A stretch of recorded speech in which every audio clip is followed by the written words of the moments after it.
Hello friends, मैं हूं सन्मय प्रकाश और आपका स्वागत है यूट्यूब चैनल सरकारी जॉब न्यूज़ में। और इस करंट अफेयर्स वीडियो में कई सारे इंपॉर्टेंट टॉपिक है जो आपको बताएंगे हम।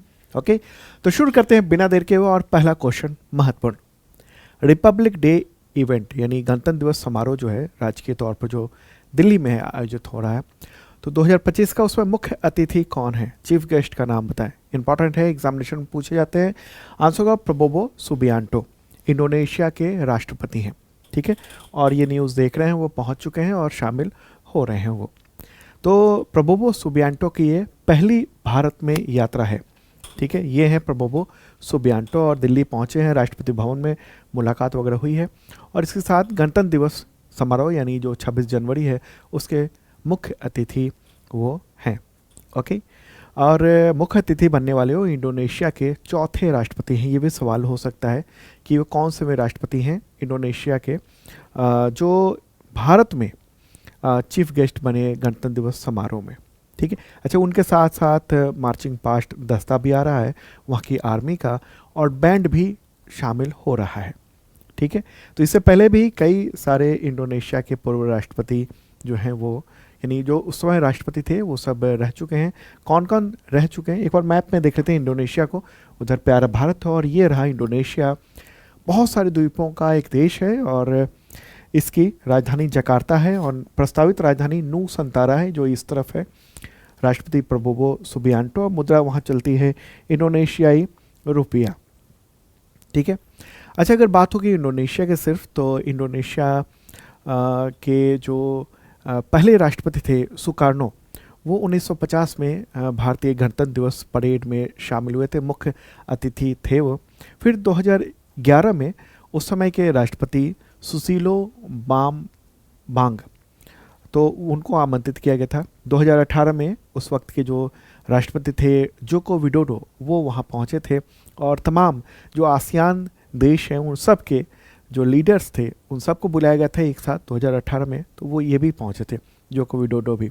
और अभी 2024 में हम लोग और अभी 2025 में हम बात कर रहे हैं, उसमें सुबियांटो जो हैं वो इस बार चीफ गेस्ट बने हैं।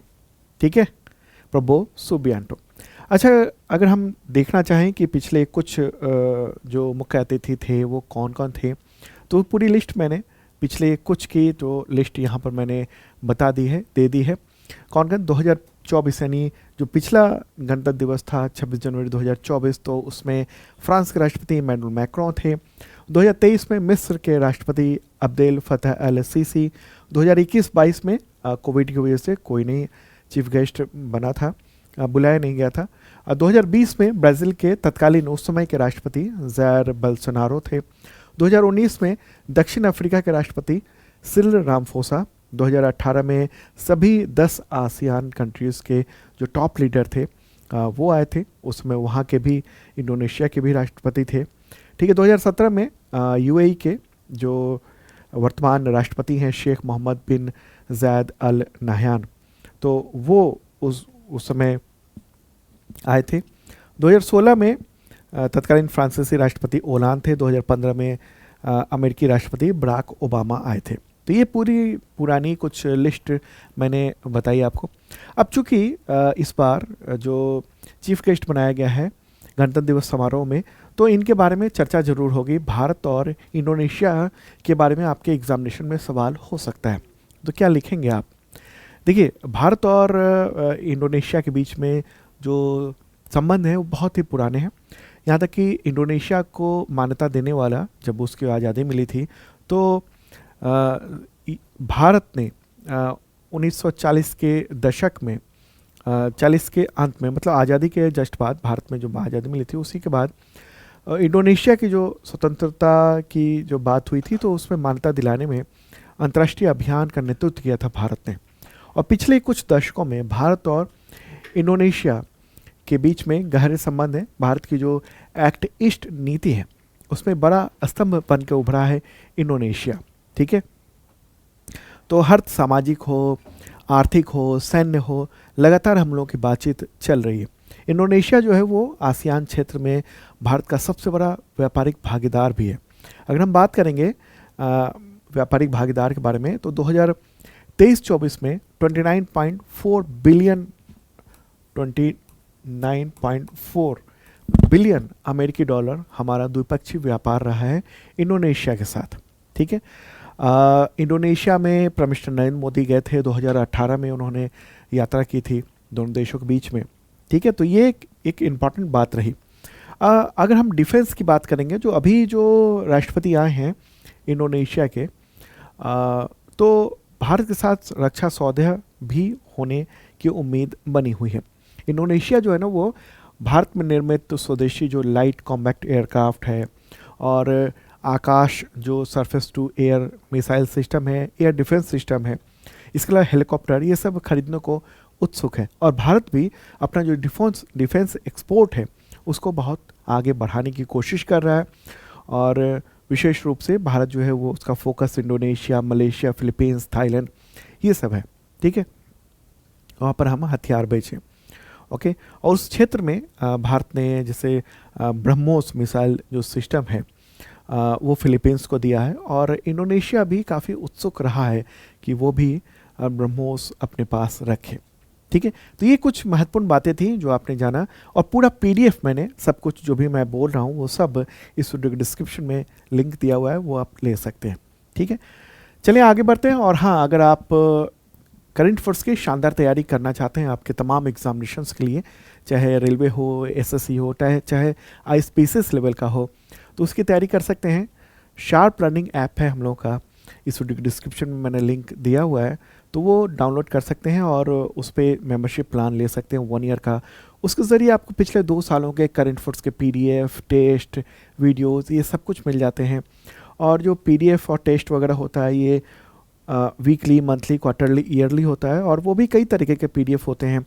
1 लाइनर, एमसीक्यू नोट्स होता है, तो जैसी तैयारी वैसी चीज़ ले सकते हैं आप। ठीक है, चलिए अब आगे बढ़ते हैं। अगला प्रश्न है, राष्ट्रीय बालिका दिवस कब मनाया जाता है? तो वो है 24 जनवरी को। ठीक है, 24 जनवरी को। और 2025 की थीम क्या है?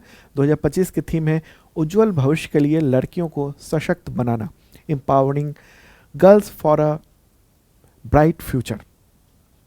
ठीक है, तो भारत में ये राष्ट्रीय बालिका दिवस मनाया जाता है हर साल 24 जनवरी को, और इसकी शुरुआत हुई थी 2008 में।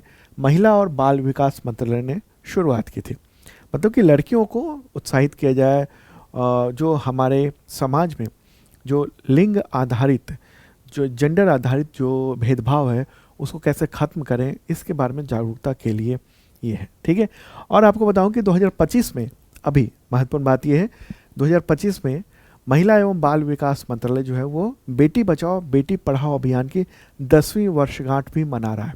ठीक है, इंपॉर्टेंट बात यह है कि 2025 में भारत में बेटी बचाओ बेटी पढ़ाओ जो योजना है, अभियान है, उसकी 10वीं वर्षगांठ भी मनाई जा रही है। अच्छा, एक और बात, यहाँ तो राष्ट्रीय बालिका दिवस की बात हो रही है 24 जनवरी। अगर सवाल हो कि अंतर्राष्ट्रीय बालिका दिवस कब मनाया जाता है, इंटरनेशनल, तो वो है 11 अक्टूबर को। ठीक है, आगे बढ़ते हैं और अगला प्रश्न लेते हैं। इंपॉर्टेंट प्रश्न है। और हाँ, एक बढ़ते चलते चलते आपको बताऊं कि बीपीएससी 71st बीपीएससी के लिए बैच चल रहा है। जीएस की शानदार तैयारी कराई जा रही है, तमाम पूरी टीम है हमारी वो करवा रही है। और उसके जैसे पॉलिटी का तो एक क्लास यूट्यूब पे भी चल रहा है, साथ में उधर भी चल रहा है, बाकी और भी क्लासेस हैं जो ऐप पर चल रहे हैं। ठीक है, हिस्ट्री है, ज्योग्राफी है, इकोनॉमिक्स है, तो ये सारी क्लासेस चल रहे हैं, तो आप ज्वाइन कर सकते हैं। और जल्दी से ज्वाइन करेंगे तो फ़ायदा होगा, क्योंकि प्राइसेस बढ़ जाएंगे। चलिए आगे बढ़ते हैं और अगला प्रश्न होगा, किस प्रोजेक्ट के तहत निर्मित stealth guided missile destroyer INS Surat को इंडियन नेवी में शामिल कर दिया गया है? आंसर क्या होगा? आंसर होगा प्रोजेक्ट 15B। ठीक है, और ये न्यूज़ देख रहे हैं आप। तो प्राइम मिनिस्टर नरेंद्र मोदी ने 15 जनवरी को ये stealth guided missile destroyer INS Surat को इंडियन नेवी में शामिल किया। स्टील्थ का मतलब क्या होता है कि रडार की पकड़ से बचने वाला ऐसा जहाज। ठीक है, तो ये युद्धपोत है, और इसको प्रोजेक्ट 15B के तहत ये बनाया गया है। ठीक है, प्रोजेक्ट 15B का ये चौथा और अंतिम युद्धपोत है। ओके, और ये कोलकाता क्लास डिस्ट्रॉयर का उन्नत संस्करण है।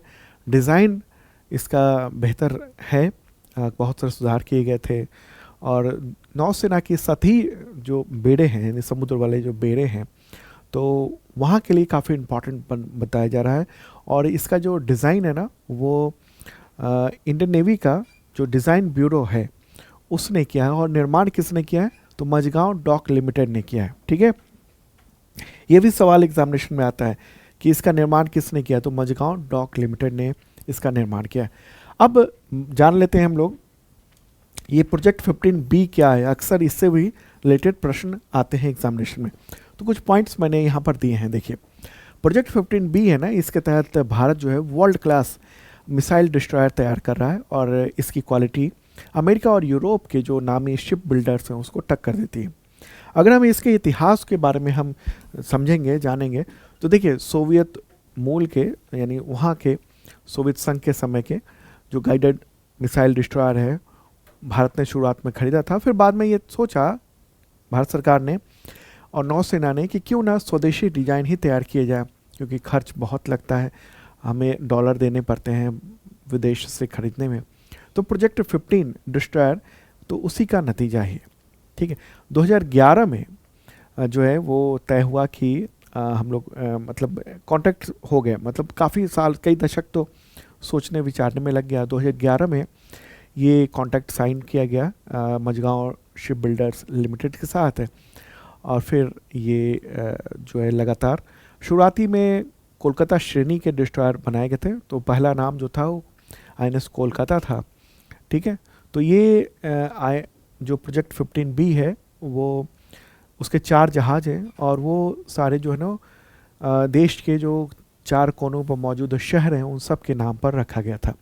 जैसे पहला था INS विशाखापट्टनम, दूसरा INS मोरमुगाओ, तीसरा INS इम्फाल और चौथा INS सूरत। ठीक है, तो ये महत्वपूर्ण बात रही। इंडियन नेवी की बात कर रहे हैं तो एडमिरल दिनेश कुमार त्रिपाठी हैं अभी इंडियन नेवी के चीफ।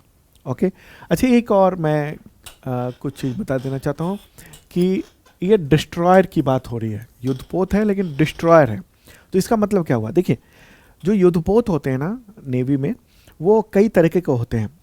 एक होता है कार्वेट, जो सबसे छोटा युद्धपोत होता है। फिर उसके बाद आता है फ्रिगेट, और उसमें सुपरसोनिक मिसाइल वगैरह लेस होती है। फिर आता है डिस्ट्रॉयर, यानी विध्वंसक हिंदी में कहेंगे, तो वो सबसे मतलब काफ़ी बड़ा होता है। ठीक है, और सबसे जो बड़ा होता है ना वो एयरक्राफ्ट कैरियर होता है, चलता फिरता जो एयर स्ट्रिप होता है वो होता है। ठीक है, तो ये समझ गए आप कि क्या है? ये है डिस्ट्रॉयर, ये काफ़ी अच्छा खासा बड़ा ये युद्धपोत है। सबसे छोटा कार्वेट, उससे बड़ा फ्रिगेट, उससे बड़ा डिस्ट्रॉयर, और सबसे बड़ा वो होता है एयरक्राफ्ट कैरियर। चलिए आगे बढ़ते हैं और अगला प्रश्न लेते हैं। किस प्रोजेक्ट के तहत निर्मित स्टेल्थ गाइडेड मिसाइल फ्रिगेट, यहाँ पर क्या हो रहा है? फ्रिगेट की बात हो रही है। ठीक है, डिस्ट्रॉयर से थोड़ा कम। ओके, तो निर्मित stealth guided missile frigate INS Nilgiri को इंडियन नेवी में शामिल किया गया। इसका आंसर क्या होगा? इसका आंसर होगा प्रोजेक्ट 17A, यानी अगर हम फुल फॉर्म कहेंगे तो प्रोजेक्ट 17 अल्फ़ा हम कह सकते हैं। ठीक है, तो ये एक इम्पॉर्टेंट ये महत्वपूर्ण बात है। ठीक है, पिछला जो था INS सूरत वो डिस्ट्रॉयर था, और ये कौन सा है? ये है क्या है? तो ये है फ्रिगेट। ठीक है, तो दोनों में अंतर है, डिस्ट्रॉयर से थोड़ा छोटा है, INS सूरत से थोड़ा छोटा है। INS नीलगिरी हम बात कर रहे हैं इसकी। ठीक है, ये है INS नीलगिरी। तो प्राइम मिनिस्टर नरेंद्र मोदी ने 15 जनवरी को एक साथ 3 मतलब 2 युद्धपोत, एक पनडुब्बी को इंडियन नेवी में शामिल किया था। तो ये INS नीलगिरी ये फ्रिगेट है। ठीक है, और इसको जो बनाया गया था वो प्रोजेक्ट 17 अल्फ़ा A उसके तहत बनाया गया था। ठीक है, इसके बारे में कुछ पॉइंट्स मैंने यहाँ पर दिए हैं। ये प्रोजेक्ट 17A के तहत जो बनने वाला जो जहाज़ है, युद्धपोत है, उसका ये पहला जहाज़ है, पहला युद्धपोत है। ठीक है, ये शिवालिक क्लास फ्रिगेट के का उन्नत संस्करण है, बेहतर संस्करण है, और इसका डिज़ाइन ब्यूरो, इंडियन नेवी का जो डिज़ाइन ब्यूरो है उसने किया है, और निर्माण Mazagon dock shipbuilders limited यानी MDL के द्वारा किया गया है। ठीक है, तो ये अगली पीढ़ी का प्रतिनिधित्व करता है, स्टेल्थ तकनीक है, और इसमें मतलब रडार की पकड़ से बचने में ये जो है वो इसमें खूबियाँ हैं। ठीक है, तो ये तो महत्वपूर्ण बात हो गई। अब जान लेते हैं कि हम लोग कि प्रोजेक्ट 17A वो कैसे क्या है, उसके बारे में थोड़ा डिटेल समझ लें। देखिए, इंडियन नेवी के द्वारा 2019 में स्टेल्थ गाइडेड मिसाइल फ्रिगेट की एक श्रृंखला के निर्माण के लिए इस प्रोजेक्ट को बनाया गया था। और इसका निर्माण 2 कंपनियां कर रही हैं, एक तो मझगांव शिप बिल्डर्स लिमिटेड है और दूसरा garden rich ship builders and engineering के द्वारा। ठीक है, तो ये वाला जो है ना बना है वो मझगांव डॉक शिप बिल्डर्स के द्वारा ये वाला जो नीलगिरी है इसको निर्माण किया गया है। और यहाँ इंपॉर्टेंट बात ध्यान रखिएगा कि प्रोजेक्ट 17A यानी अल्फ़ा के तहत ये INS नीलगिरी जो है ना वो पहला जहाज़ है। इसको हालांकि 2019 में लॉन्च किया गया था। लॉन्च का मतलब हुआ कि इंडियन नेवी को दिया गया था, जलावतरण किया गया था, उसका टेस्टिंग वगैरह कुछ किया गया और अब हम लोग देख रहे हैं कि इसको इंडियन नेवी में ये शामिल कर लिया गया है अब ओके INS नीलगिरी को। काफ़ी टेस्टिंग होती है और जब वो खड़ा उतरा इंडियन नेवी के पैमाने पे तो फिर उसको ये इंडियन नेवी में पूरी तरह से शामिल कर लिया गया। ठीक है, तो ये जो प्रोजेक्ट 17 अल्फ़ा है इसके तहत जितने भी जहाज़ बन रहे हैं ना तो उन सबको हिमालय की पहाड़ी श्रृंखला के नाम पर रखा गया है। जैसे INS नीलगिरी है, फिर INS हिमगिरी होगा, उदयगिरी होगा, दूनागिरी, तारागिरी और फिर विंध्यागिरी, ये सब आगे देखेंगे हम लोग बनते जा रहे हैं। ठीक है, चलिए आगे बढ़ते हैं और अगला प्रश्न लेते हैं। कलावेरी स्कॉर्पियन क्लास की 6ठी पनडुब्बी INS वगशीर को इंडियन नेवी में शामिल किया गया, तो इसे किस प्रोजेक्ट के तहत बनाया गया था? इसका आंसर ये होगा प्रोजेक्ट 75। ठीक है, प्रोजेक्ट 75। तो प्रधानमंत्री नरेंद्र मोदी ने 15 जनवरी को इसको भी इंडियन नेवी में ऑफिशियल रूप से शामिल कर लिया और अब नाम हो गया INS वगशीर। इससे पहले ये ट्रायल पे था। ओके, और ये देख रहे हैं INS वगशीर। ठीक है, तो कलावरी स्कॉर्पियन क्लास की ये 6वीं पनडुब्बी है और इसका निर्माण प्रोजेक्ट 75 के तहत किया गया था। ठीक है, तो इसके बारे में कुछ और जान लें INS वगशीर के बारे में। ये 6ठी और अंतिम पनडुब्बी है प्रोजेक्ट 75 के तहत। डीजल इलेक्ट्रिक पनडुब्बी है ये। इसे सतह पर हमला करने और पनडुब्बियों का मुकाबला करने के लिए बनाया गया है। खुफिया जानकारी जुटाने में यह काफ़ी सक्षम है। ओके, तो ये महत्वपूर्ण बात। वगशीर नाम क्यों रखा गया है? देखिए, हिंद महासागर में गहरे पानी में समुद्री शिकारी मछली है, उसका नाम है सैंड फिश, तो इसको वगशीर के नाम से भी जाना जाता है, तो इसलिए सबमरीन का नाम वगशीर रखा गया है, गहराई में और शिकारी के तौर पर। ठीक है, अच्छा, वगशीर इससे पहले भी था इंडियन नेवी में। ओके, वो 1975 में एक पनडुब्बी था, उसको 1997 में सेवा से हटा दिया गया था। और परंपरा रही है कि जो पुराने जहाज़ हैं जो रिटायर्ड हो जाते हैं तो उस नाम का इस्तेमाल फिर से किया जाता है, तो ये नाम का इस्तेमाल फिर से किया गया है।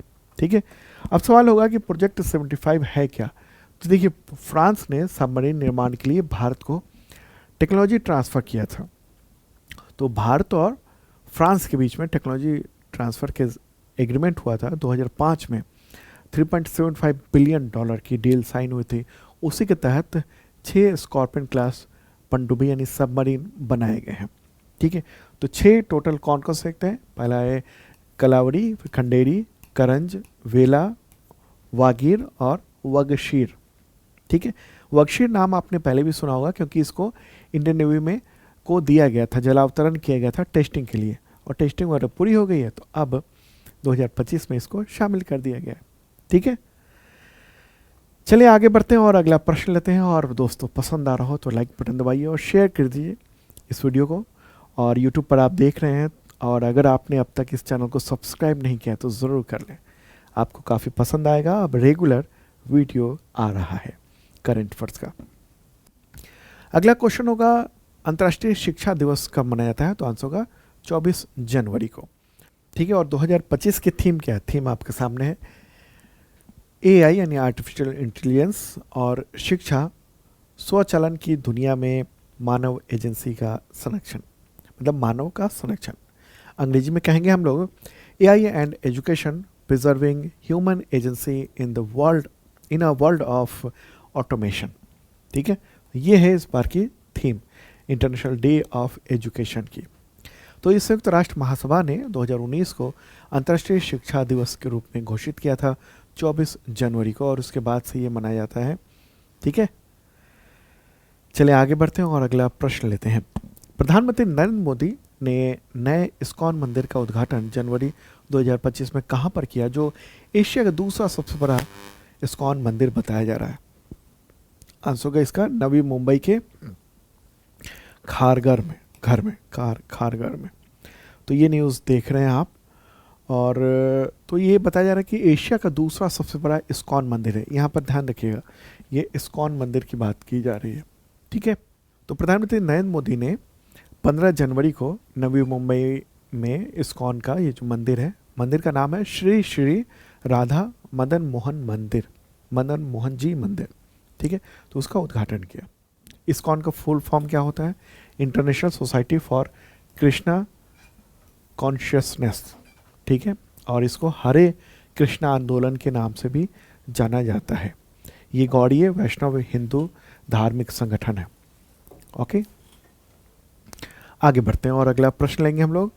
राष्ट्रीय मतदाता दिवस कब मनाया जाता है? तो 25 जनवरी को मनाया जाता है राष्ट्रीय मतदाता दिवस। ये 2011 से हर साल मनाया जाता है इसी तारीख को। क्यों मनाया जाता है इस दिन?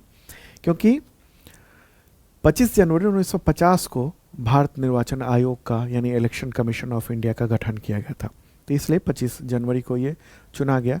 उद्देश्य ये कि अधिक से अधिक चुनावी प्रक्रिया में युवाओं को भाग लेने के लिए, यहाँ की जनता को, वोटर्स को उत्साहित किया जाए इसके लिए। ठीक है, तो भारत निर्वाचन आयोग की भी बात कर लें। मुख्य चुनाव आयुक्त कौन है? राजीव कुमार है, और 2 चुनाव आयुक्त और भी हैं, वो कौन है? गणेश कुमार और सुखबीर सिंह संधू। ठीक है, अगला प्रश्न लेंगे।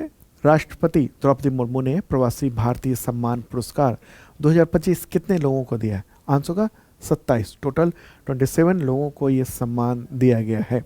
अलग अलग नाम है, उन सब के नाम एक बार मैं फटाफट ले लेता हूँ। इम्पॉर्टेंट है, देख सकते हैं आप। कोई ज़रूरी नहीं कि एग्जामिनेशन में ये आए पूरे के पूरे जो ये है। हाँ, कितने लोगों को दिया गया तो वो ध्यान रखिएगा। ठीक है, 27 है। कौन कौन है? तो प्रोफेसर अजय राणे, ये ऑस्ट्रेलिया के हैं। डॉक्टर मारिया लेना जोना फर्नांडिस, ये ऑस्ट्रिया से हैं। डॉक्टर फेलोमेना एन मोहिनी हैरिस, ये बारबाडोस से हैं। स्वामी संयुक्तानंद फिजी से हैं। सरस्वती विद्या निकेतन गुयाना में, वहाँ से हैं। डॉक्टर लेखराज जुनेजा, ये जापान से हैं। और डॉक्टर प्रेम कुमार किर्गिस्तान से। शौकथवी चौधरी, तो वो लाओस से। कृष्णा सावजानी, ये मालावी से। ठीक है, आगे बढ़ें। तनश्री डॉक्टर सुब्रमण्यम केवी सदाशिवम, तो मलेशिया से। डॉक्टर सरिता बूथू Mauritius. Abhay Kumar Moldova. Doctor Ram Niwas हलातुन, ये म्यांमार से। जगन्नाथ शेखर अस्थाना रोमानिया से। हिंदुस्तानी समाज एक सोसाइटी है, तो रूस में है। सुधा रानी गुप्ता, ये रूस की हैं। डॉक्टर सैयद अनवर खुर्शीद सऊदी अरब से। अतुल अरविंद तेमुरनिकर, ठीक है, तो ये हैं सिंगापुर से। ओके, अगला नाम है रॉबर्ट मसीह नाहर स्पेन से। डॉक्टर कौशिक लक्ष्मीदास रमैया तंजानिया से। अगला नाम है क्रिस्टीन कार्ला कंगालू, वो त्रिनिदाद और टोबैगो से। रामकृष्ण शिव स्वामी अय्यर सऊदी, मतलब संयुक्त अरब अमीरात। बोंथला सुबैया सेट्टी रमेश बाबू युगांडा से। बोरोनेस उषा कुमारी पाराशर, ये यूनाइटेड किंगडम से। ठीक है, डॉक्टर शरद लखनपाल यूएसए से। डॉक्टर शर्मिला फोर्ड यूएसए से। और रवि कुमार एस, ये यूएसए के हैं। तो इन सब को प्रवासी भारतीय सम्मान दिया गया है। ठीक है, टोटल कितने हैं? टोटल हैं 27। आगे बढ़ते हैं और अगला प्रश्न लेते हैं हम लोग। नेक्स्ट क्वेश्चन होगा 18वां प्रवासी भारतीय दिवस सम्मेलन किस शहर में 8 से 10 जनवरी 2025 को आयोजित किया गया? आंसर होगा भुवनेश्वर, उड़ीसा में ये आयोजन किया गया है। ठीक है, उड़ीसा की राजधानी भुवनेश्वर में। और आयोजन किसने किया? तो भारत सरकार और उड़ीसा सरकार दोनों ने संयुक्त रूप से किया। उद्घाटन किसने किया? प्राइम मिनिस्टर नरेंद्र मोदी ने किया। और सम्मान किसने दिए? तो ये सम्मान तमाम जो वहाँ दिए गए वो राष्ट्रपति द्रौपदी मुर्मू ने दिए। ठीक है, तो प्रवासी भारतीय दिवस जो है ना वो आमतौर पे 9 जनवरी को मनाया जाता है और समारोह जो होता है वो हर 2 साल पर आयोजित किया जाता है। तो ये आयोजन इस बार किया गया है। ठीक है, 9 जनवरी को ही क्यों दिवस मनाया जाता है? क्योंकि इसी दिन 9 जनवरी 1915 को महात्मा गांधी दक्षिण अफ्रीका से भारत लौटे थे। ओके, तो ये प्रवासी भारतीय दिवस उन्हीं के इस दिन की याद में मनाया जाता है कि उसके बाद आके जो यहाँ आज़ादी के बारे में जो जागरूकता फैलाई उन्होंने और फिर मुकम्मल आज़ादी मिली उसके लिए। ठीक है, चलिए आगे बढ़ते हैं और अगला प्रश्न लेंगे। 18वें प्रवासी भारतीय दिवस सम्मेलन 2025 में किस देश के राष्ट्रपति क्रिस्टिन कार्ला कांगालू की राष्ट्रपति होगा? यहाँ पर किस देश की राष्ट्रपति? तो उनको मुख्य अतिथि उनको बनाया गया था। आंसर होगा त्रिनिदाद और टोबैगो। ठीक है, ये रहा फोटोग्राफ इनका। तो ये क्रिस्टीन कार्ला कंगालू, ठीक है, तो वहाँ की ये राष्ट्रपति हैं। ओके, तो चीफ गेस्ट के तौर पर इन्होंने हिस्सेदारी की। एक बार मैप में देख लेते हैं त्रिनिदाद और टोबैगो जो है ना वो कहाँ पर है मैप के ज़रिए।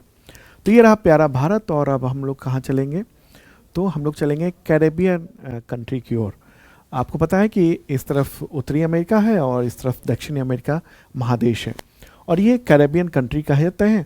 उसी में ये द्वीपीय देश है त्रिनिदाद और टोबैगो।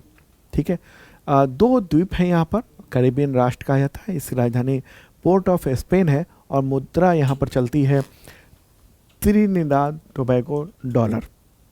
ओके, चलिए आगे बढ़ते हैं, अगला प्रश्न लेते हैं। 18वें प्रवासी भारतीय दिवस सम्मेलन 2025 की थीम क्या थी? थीम बताएं, क्या है थीम? थीम है विकसित भारत में प्रवासी भारतीयों का योगदान। 2025 की ये थीम है। ठीक है, तो डिस्पोराज कंट्रीब्यूशन टू अ विकसित भारत, ये इस बार की थीम रही है। ओके, चलिए आगे बढ़ते हैं। अगला प्रश्न, किस देश की वुमेन्स टीम यानी महिला टीम ने खो खो का पहला वर्ल्ड कप अपने नाम किया है? यहाँ महिला टीम की बात हो रही है। आंसर का भारत। ठीक है, और ये न्यूज़ देख रहे हैं आप। ओके, तो खो खो जो उसमें फाइनल मैच में भारत ने नेपाल को हराया और ये खिताब जीत लिया। कहाँ पर हुआ था ये आयोजन? तो ये न्यू दिल्ली में इंदिरा गांधी इंडोर स्टेडियम में खेला गया वर्ल्ड कप 2025 का। ये जो इवेंट था वो खो खो विश्व कप का पहला संस्करण था। 13 से 19 जनवरी 2025 तक ये आयोजन किया गया था।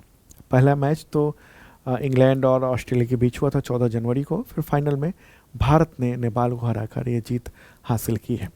अब बात करते हैं पुरुष की। इससे पहले हमने महिला की बात की थी। तो पुरुषों की टीम में किस देश की टीम ने ये खिताब जीता है? आंसर का भारत। दोनों ही महिला और पुरुष भारत ने ही खिताब जीत लिया है। ठीक है, तो फाइनल में भारत ने यहाँ भी नेपाल को ही हराया और ये खिताब जीत लिया है, पुरुषों का भी खिताब। ठीक है, चलिए आगे बढ़ते हैं और अगला प्रश्न होगा, राष्ट्रीय पर्यटन दिवस कब मनाया जाता है? तो आंसर होगा 25 जनवरी को मनाया जाता है। हर साल मनाया जाता है पर्यटन को प्रोत्साहित करने के लिए। तो दोस्तों ये था इंपॉर्टेंट करंट अफेयर्स। और हाँ, संडे को हम लोग वीकली करंट अफेयर्स लेके आएंगे, जनवरी का फर्स्ट एंड सेकेंड वीक का एक साथ, तो वो भी देखिएगा आप। और डेली का जो वीडियो है अब हम लोग मिलेंगे 27 को मंडे को करंट अफेयर्स के साथ। Okay, bye.